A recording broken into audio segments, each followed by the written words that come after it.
ఈరోజు నేను చాలా హ్యాపీగా ఫీల్ అవుతున్నాను. ఎందుకంటే చిన్నప్పటి నుండి ఎంతో గోల్గా నేను సినిమా తీయాలనే కోరికతో ముందుకు వచ్చి ఈరోజు నేను ప్రేక్షకుల ముందు నిరూపించుకున్నాను. చాలా హ్యాపీ. నేను ప్రేక్షకులకు ఒక మంచి మెసేజ్ ఇవ్వాలనే ఉద్దేశంతో షాన్ మూవీ తీశాను. బట్ సినిమాతో ప్రేక్షకులు చాలా హ్యాపీగా ఫీల్ అవుతున్నారు. ఒక సామాన్య కుటుంబం నుండి వచ్చి ఈరోజు ఇండస్ట్రీలోకి అడుగు పెడుతున్నాను అంటే అది ఇప్పుడు నాలాంటి వాళ్ళు సామాన్యులకు కూడా సాధ్యమైన ఉద్దేశం సంకేతాలు ప్రజలకు ఇవ్వగలుగుతున్నాను. ఒక ఇండస్ట్రీలో అడుగు పెట్టాలి అంటే దాని వెనకాల చాలా బ్యాక్గ్రౌండ్స్ ఉండాలి. ఇప్పుడు అంత అవసరం లేదు, ఎవరైనా రావచ్చు.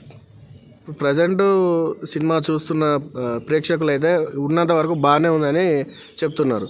సో దాని మీద మీరు మీ సినిమా ఫస్ట్ సినిమా మీ ఊర్లో చూస్తున్నారు కదా, దానికి మీకు ఎలా అనిపించింది? మేము చాలా ఫీల్ అయ్యాము. మేము థియేటర్కి రాగానే అందరూ మమ్మల్ని డప్పు సప్పులతో బాణసంచాలతో ఒక దీపావళి పండుగలాగా చేసుకున్నారు. నేను చాలా ఇన్ని రోజులు పడ్డ కష్టము ఒక 1 అవర్లో మర్చిపోయి ఆ ఆనందాన్ని నేను ఇప్పటికీ తట్టుకోలేకపోతున్నాను. చాలా హ్యాపీగా ఫీల్ అవుతున్నా. వాళ్ళందరూ మా ప్రాంతం నర్సంపేట నుండి ఒక మూవీ తీశాడా అనే ఉత్సాహంతో అందరూ వాళ్ళు ఎన్ని వర్కులున్నా వదిలిపెట్టి సినిమా థియేటర్కు రావడం జరిగింది. వాళ్ళు మళ్ళీ మమ్మల్ని స్వాగతం పలకడం కూడా జరిగింది. మేడం మీ పేరు? ప్రియా దేశపాండే. నేను 2 మూవీస్ చేశాను నేను. సో రిలీజ్ ప్రాసెస్లో ఉంది. ఇది నా 3rd మూవీ, కానీ ఫస్ట్గా రిలీజ్ అయింది. సో చాలా హ్యాపీగా ఉందండి. ఇది వచ్చేసి total family entertainment movie. So అందరూ తప్పకుండా థియేటర్స్కి వచ్చి చూసి ఎంజాయ్ చేయండి, మాకు బ్లెస్సింగ్స్ ఇవ్వాలని కోరుకుంటున్నాను. మమ్మల్లా చేసుకున్నాం మూవీ అంతా టీం అంతా కలిసి ఒక పిక్నిక్ లాగా జరిగింది. ఇప్పుడు మీకు ఇంతకుముందు చేసిన సినిమాలు సిటీలలో చేశారు. ఇప్పుడు ఈ సినిమా టోటల్గా ఇక్కడ రూరల్ ఏరియాలో ఈ వరంగల్ జిల్లాకు సంబంధించిన కొన్ని అందమైన ప్రదేశాలు కావచ్చు, లేకపోతే ఫేమస్ టెంపుల్స్లలో కూడా చేశారు కదా. సో దీనికి మీకు ఏమైనా తేడా అనిపించింది? చాలా అండి. యాక్చువల్లీ మాకు విలేజెస్ లేదు, so by birth city. So ఇక్కడ ప్రతి లొకేషన్ని ఎంజాయ్ చేసాము మేము. చాలా అంటే చాలా బాగున్నాయి. అసలు భీమిలి పాదంలో చేసాము, అక్కడ వాటర్ ఫాల్స్ సాంగ్ కూడా చేసాము అక్కడ. సో చాలా ఎంజాయ్ చేసామండి. ప్రతి లొకేషన్ చాలా అందంగా ఉన్నాయి, ఎంతో పీస్ఫుల్గా ఉంటుంది ఇక్కడ లొకేషన్.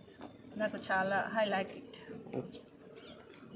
సార్ మీరు ఇప్పుడు ప్రజెంట్ ఇంకా సినిమా ముందడి పోవడానికి ఏమైనా ప్రయత్నాలు చేస్తున్నారా?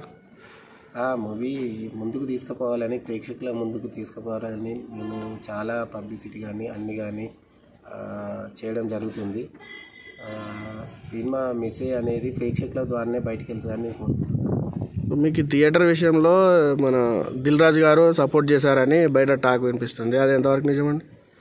దిల్ రాజు గారు మాకు యాక్చువల్గా సపోర్ట్ చేశారు. చాలా హ్యాపీ. మేము రాదు నర్సంపేట థియేటర్ అనుకున్నాము, కానీ మాకు ఇచ్చేశాడు. మేము చాలా సంతోషంగా ఫీల్ అవుతున్నాం. దిల్ రాజు గారు చిన్న సినిమాలను కూడా చాలా ప్రోత్సహిస్తున్నారు. ఆయన తెలంగాణ ప్రజలను ముందుకు తీసుకుపోవడానికి కూడా మీ సినిమాలో వరంగల్కి సంబంధించిన ఆర్టిస్టులు కానీ లేకపోతే ఇంకా టెక్నీషియన్స్ కూడా ఎక్కువ వరంగల్ వాళ్ళకు ప్రియారిటీ ఇచ్చారు.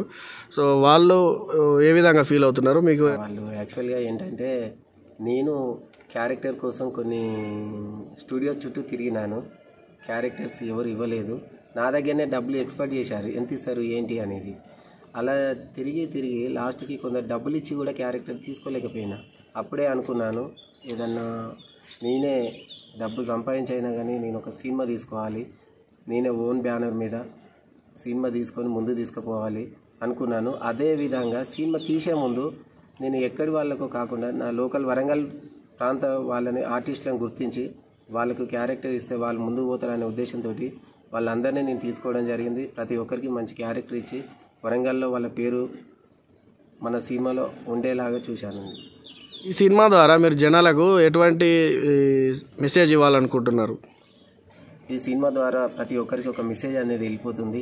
ప్రతి సన్నివేశాన్ని ప్రతి ఒక్కటి చాలా అద్భుతంగా వరంగల్ పర్యాటక ప్రాంతాల పైన దృష్టి సాధించి నేను తీయడం జరిగింది. మనం సినిమా తీసిన తర్వాత వరంగల్లో పర్యాటకులు కానీ బెంగళూరు వాళ్ళు కూడా కానీ వరంగల్లో ఈ లక్నవరం ఇది మేము చూసాము, బాగుంది, మళ్ళీ రావాలి అనుకొని నాకు వాట్సాప్ మెసేజ్ కూడా చేయడం జరుగుతుంది.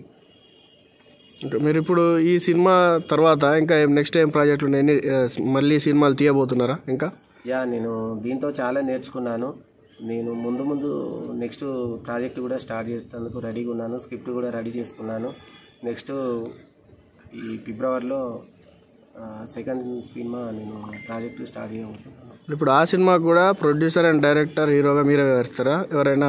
ఎవరికైనా ఇంకా ప్రొడ్యూసర్గా కానీ లేకపోతే డైరెక్టర్గా కానీ ఛాన్స్ ఇచ్చే అవకాశం ఉందా? ట్రై చేస్తున్నాను. నాకు ఆల్రెడీ ఇప్పటికీ క్యారెక్టర్స్ వస్తున్నాయి, కానీ నేను మన సినిమా ఉండి నేను వెళ్ళలేకపోయాను. నాకు ఇప్పుడు 2 ప్రాజెక్టులు వచ్చి ఉన్నాయి. ఈ సినిమా రిలీజ్ కోసమే నేను ఆగాను.